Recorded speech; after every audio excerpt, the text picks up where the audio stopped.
When I first got into weighted calisthenics, after only 6 months, I had plateaued for probably a good 2 or 3 month period. I didn't understand why. I was very confused. And I actually managed to break through that very easily. I went from like 45 kg weighted dips and then plateaued for months after that and got all the way to like 50, 55 kg weighted dips, all that kind of stuff. For weighted pull-ups, I went from 30 kg all the way up to nearly 50 kg, and I made a ton of progress after that initial block. But during that 3 month period where you're probably experiencing the same thing, during that very long and grueling period, I was stuck and nothing worked. I tried everything under the sun. These are the 5 things that are on your screen right now that actually help me, and I'm going to be walking you through them. So, number one, weighted basics first, dips, pull ups, rows, push ups with load. So, if we come here, let's say that your 10 rep max for dips. So, this is dips, this little D. Let's say your 10 rep max for dips equals 100 pounds. So, you can do 100 pounds for 10 reps times 10. If you're to do, let's say your push-ups first, let's say your decline push-ups because you want to work on your upper chest, or let's say an incline bench, for example. So this will be like your incline bench. Let's say you're able to do 135 pounds for 15 reps times 15. If you wanted to improve your weighted dips, for example, because we do calisthenics, you probably want to improve the street lifting lift the most when it comes to your strength training. You're prioritizing that because that's what all the cool athletes do. That's what you want to get better at. It would make no sense for you to do the incline pressing first and then the dip second.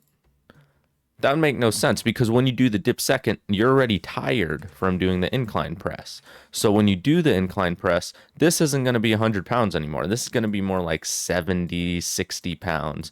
So you're experiencing nearly a 50% decrease, like 30 to 40% decrease in weight because you did a different movement first. It's tiring you out. It's making your nervous system tired. It's making your actual physical muscles tired. You need to pick the right order. So, for number one, you need to prioritize a lift that you want to get better at. And you need to make sure that it's a thing that's actually going to help you make progress versus the thing that is what you want to do. So, let's say your goal is to get to like a no dip muscle up. So, no dip, muscle up. My drawing sucks. No dip muscle up. It would make no sense for you to start your pull day with bicep curls. That'd be a little bit goofy. You'd probably want to start it with either a muscle up variation, or if you don't train muscle ups on that specific pull day, you would probably want to start with some kind of explosive pull up variation. So sets of 3, sets of 5, maybe even sets of 10, as long as you do the technique correctly. That would work completely fine for working on your explosiveness, working on your general pulling strength, which will convert to the no dip muscle up. Next thing. So, lesson number one, weighted basics first. You need to prioritize the thing that you want to get strongest at first because that's when you're the most fresh. That's when you're going to be able to push the most weight with the most intensity.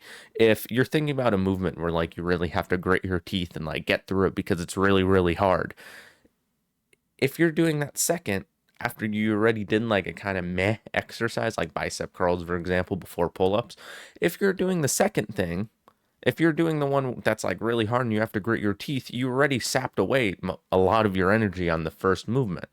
So you're not able to go with as high of an intensity.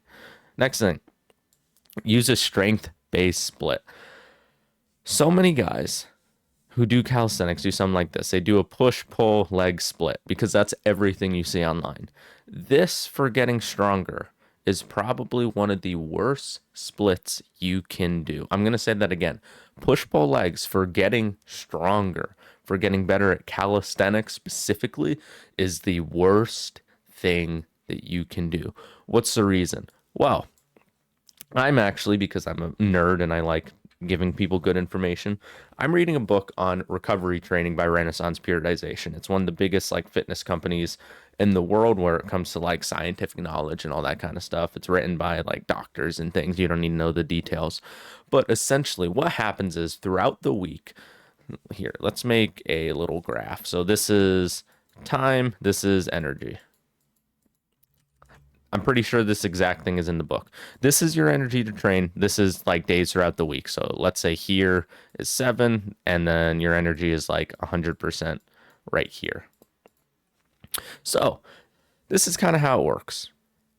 You start in the beginning of the week with the most energy. So this is Monday. Let's say if you start, you just came off a rest day.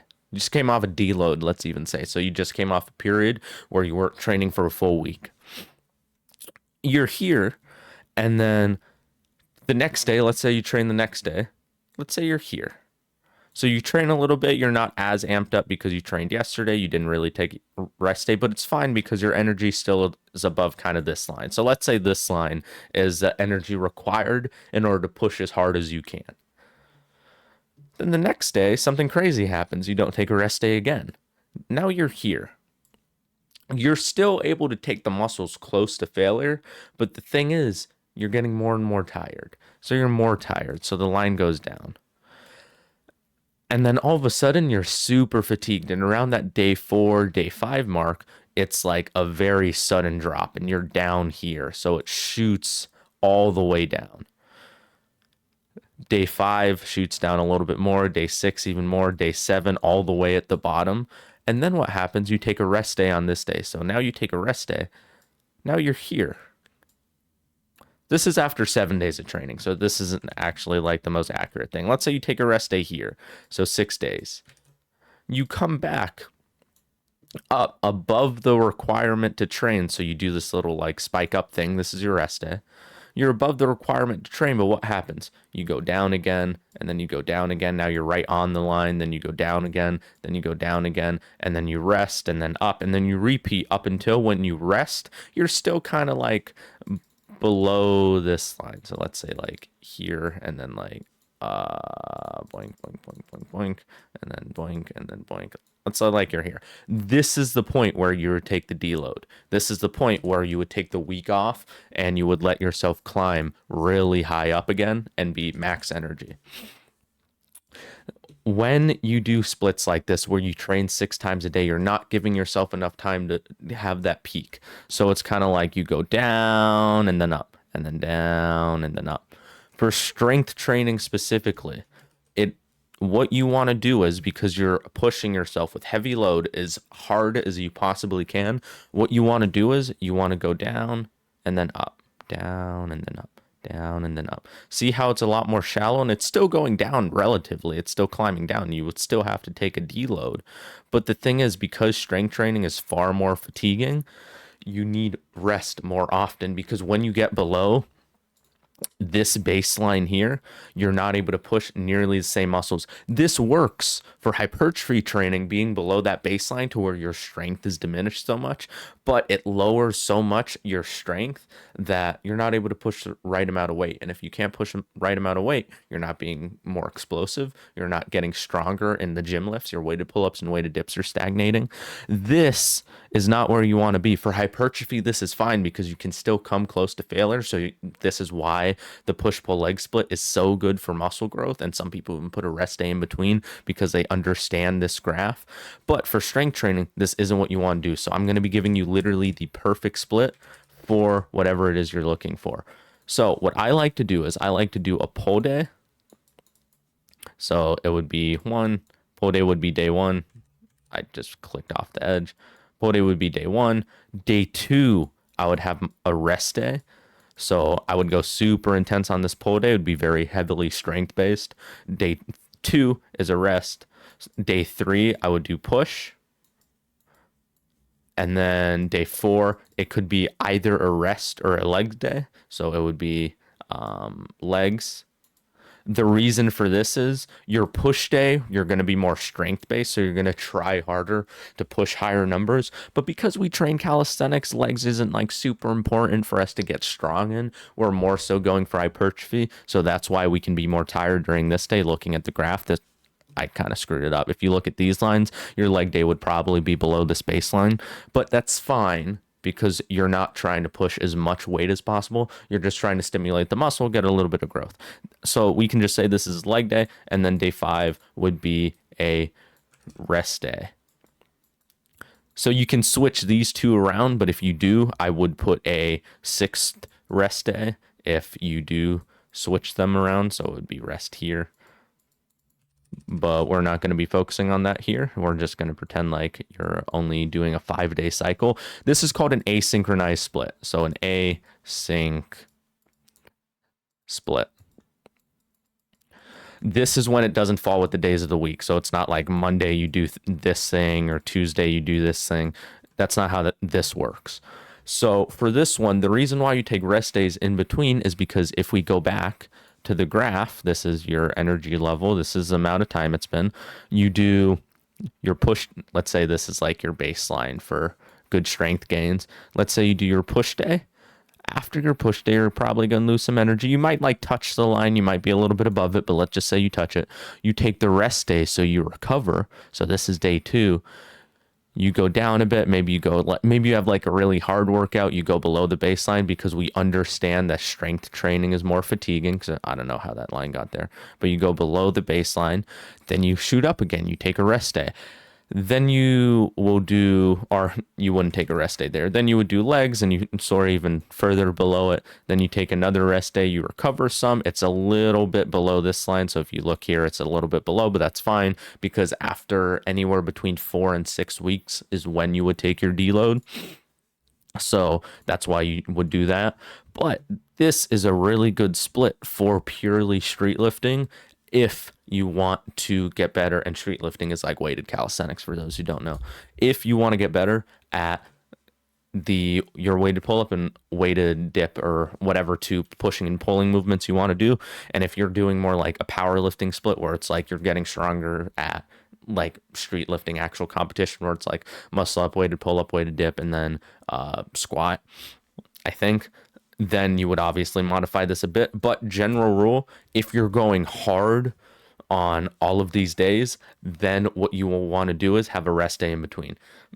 Any strength and conditioning textbook, any coach who trains like serious athletes will tell you to do this system. That was number 2, use a strength-based split.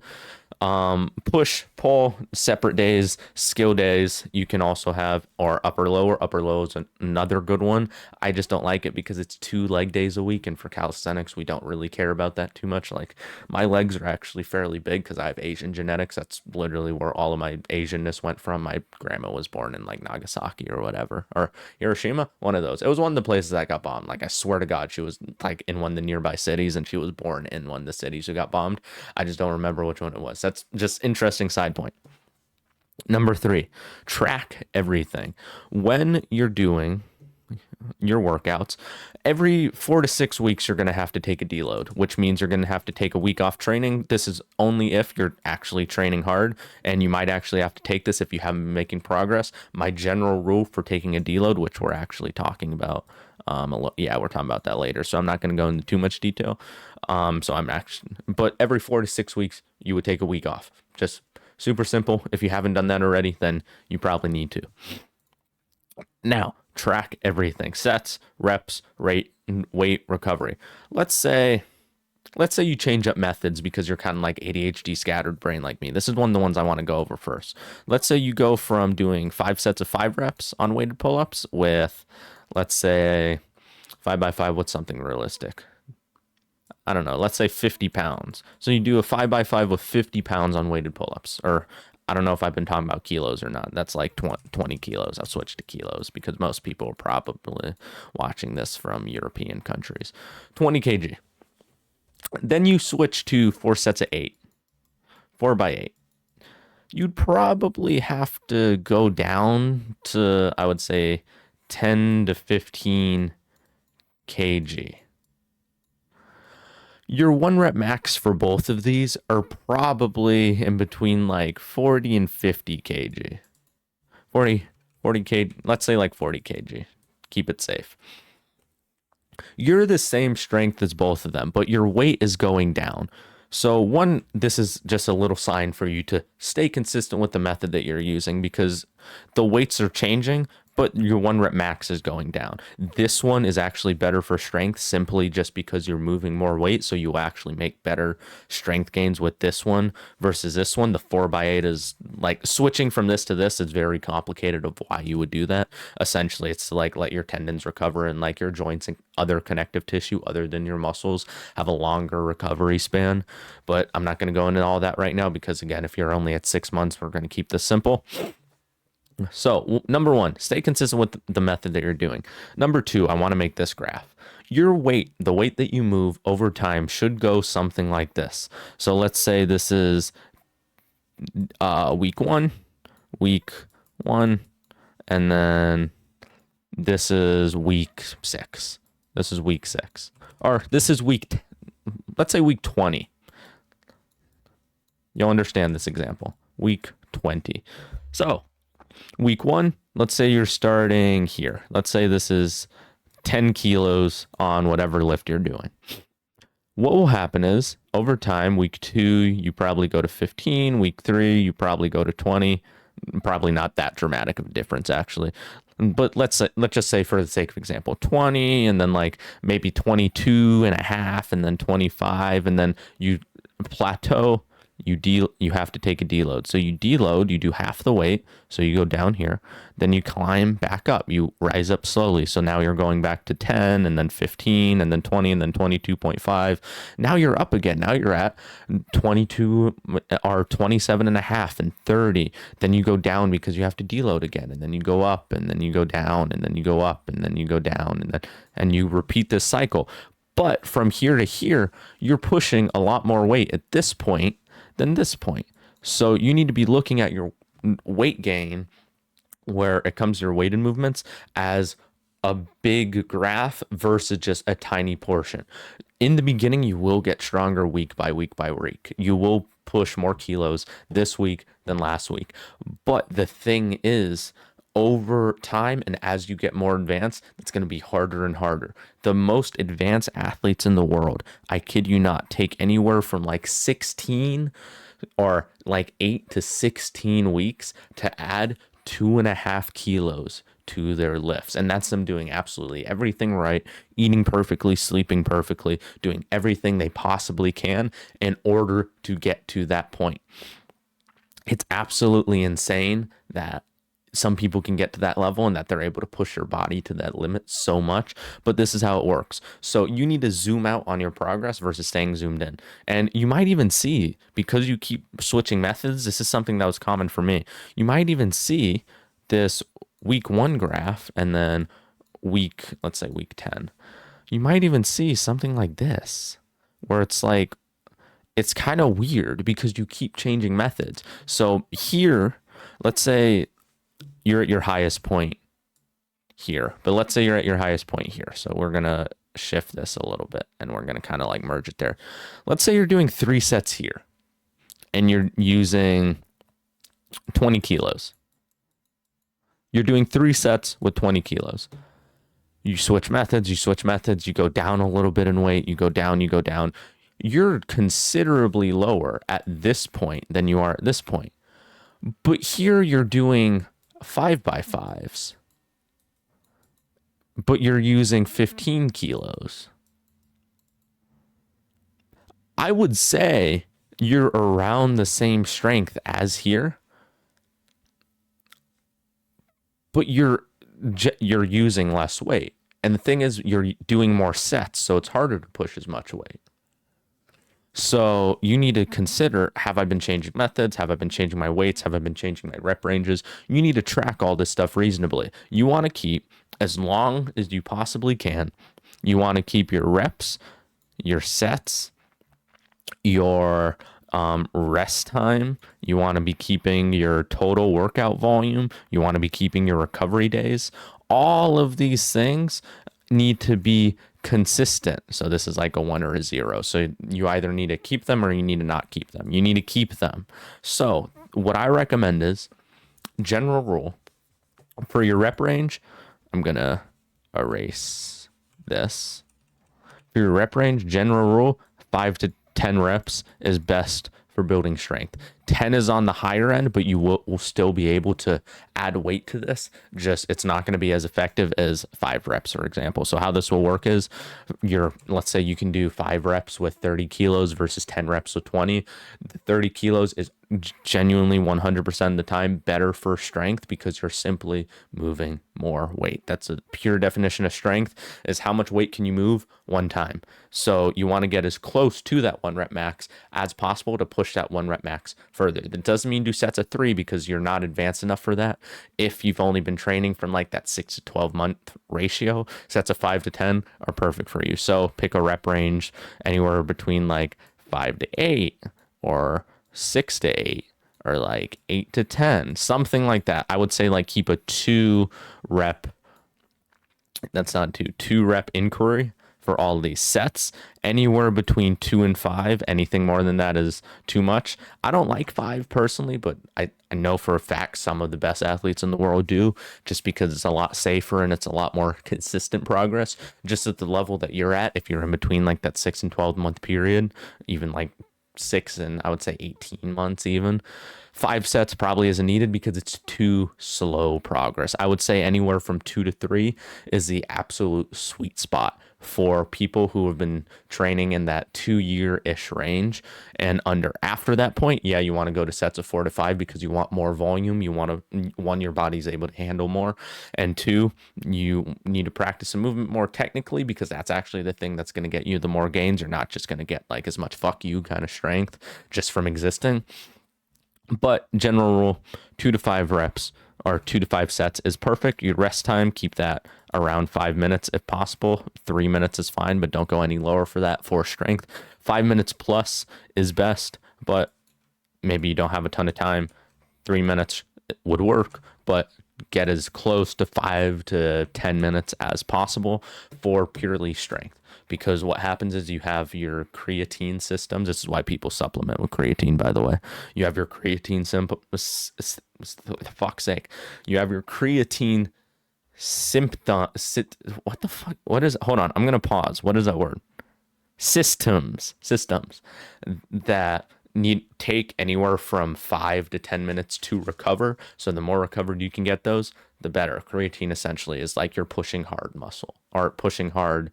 I don't even want to say hormone, but it's like you're pushing hard substance within your body. Next thing, volume.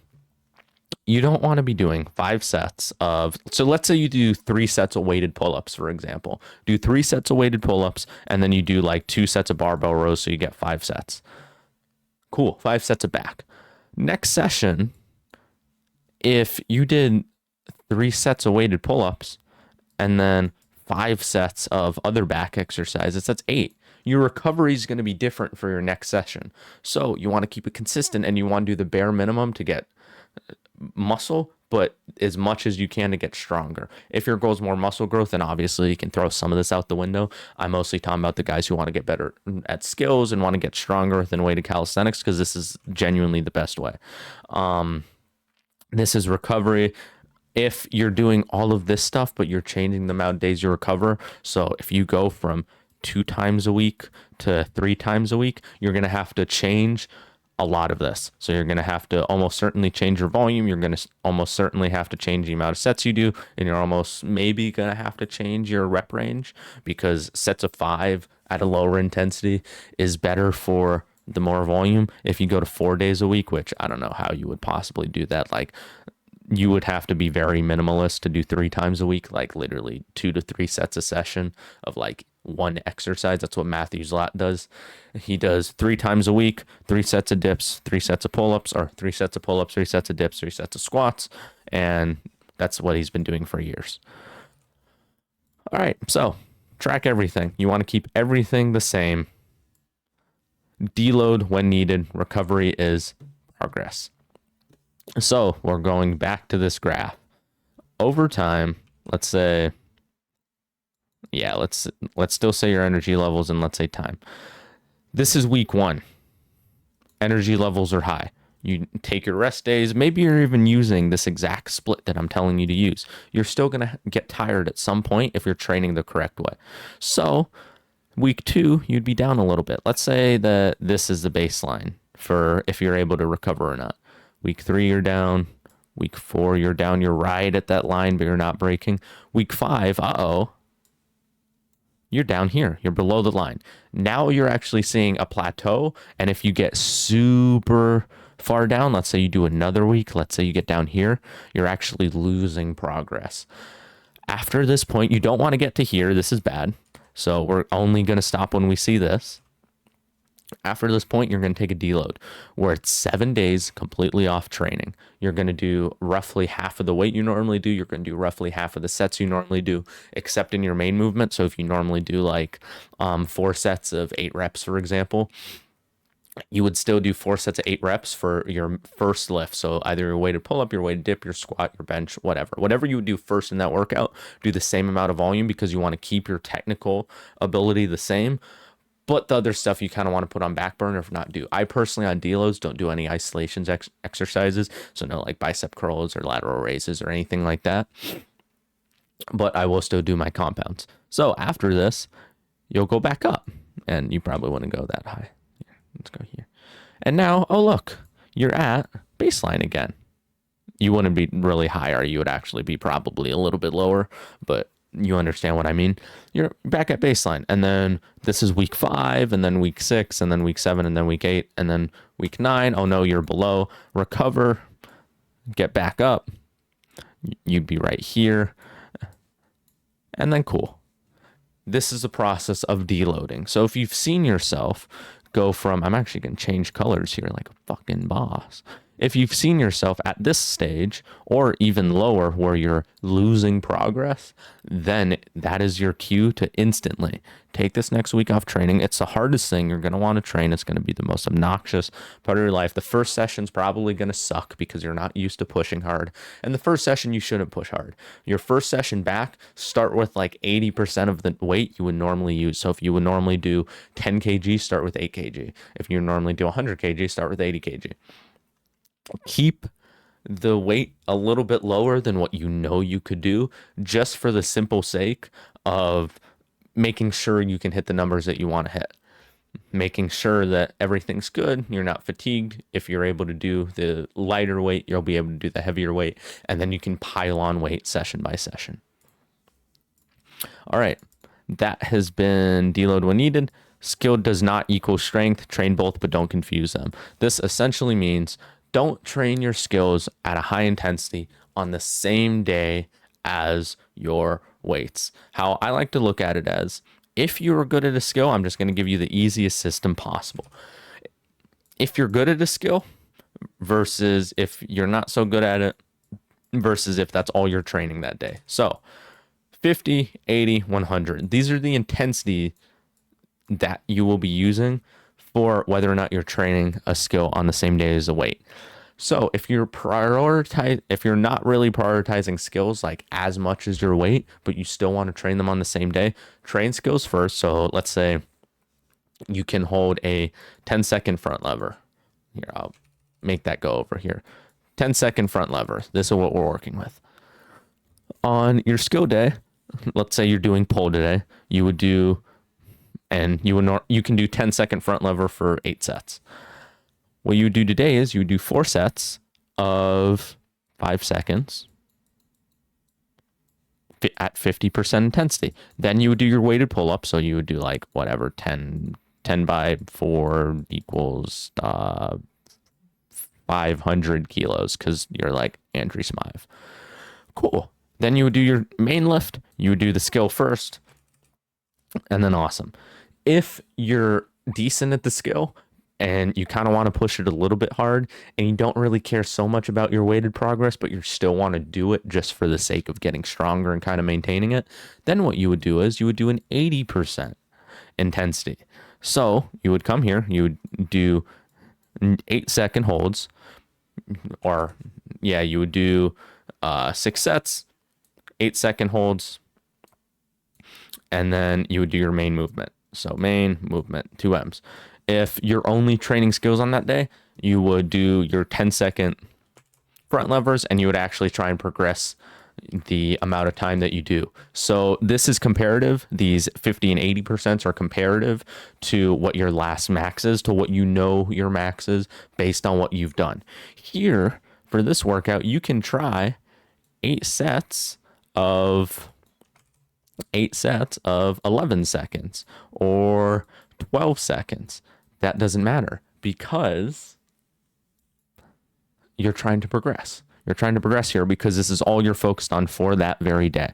That has been strength doesn't equal skill. You can train both, but don't confuse them. A lot of people will randomly train like a random amount of skill. So let's say like they do 5 sets a session of whatever skill and then 10 sets a session. And then like they'll do the same amount of work and they'll try and still do like 20 kg for 10 reps. And obviously, because they're doing 2 different intensities here, this number is going to change. So they'll only be able to do it for 8 reps versus 10 reps because they did double the amount of volume. And they'll wonder why. Because they're technically stronger here if they've done everything correctly, but they tired themselves out more with the skill.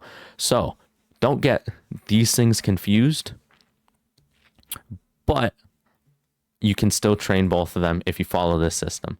That has been everything. I'm going to show you a little thing that I have for you real quick. If I go to school.com, if you go to school.com, you can go to my program, the Maloney method. I have a little video in here explaining it. I can even show you the inside. We have courses right now. I'm building a method called the wormhole method, which is essentially how you can get from literally 0 pull-ups, 0 dips, all the way up to half of your body weight for both. If you're, let's say you're 70 kg, that's 75 kg on weighted pull-ups. It would probably be around like 45 to 50 kg on weighted dips for reps. This is how you can skip through all of the skill progressions for everything. I have an entire skills course in here where it's like going over my results and how to, they're decently long videos on the different preparations for dynamic skills, status skills, the mindset you need to have. I have bonus stuff. And yeah, we have a couple people in here. We have different members. This is one of my clients. This is one of my friends who I work with. We have one call every 3 days, 6 p.m. We can obviously adjust the time based on who joins, but this is just what we have right now. We have a leaderboard section. More courses get added. I'm not going to explain too much of it because I don't want to take up too much of your time, but we have all this stuff in here. Take a look at this video. First link in the description. This is all the stuff that you get. My name has been Brandon. Keep doing the best at doing your best. Trust God. Signing off.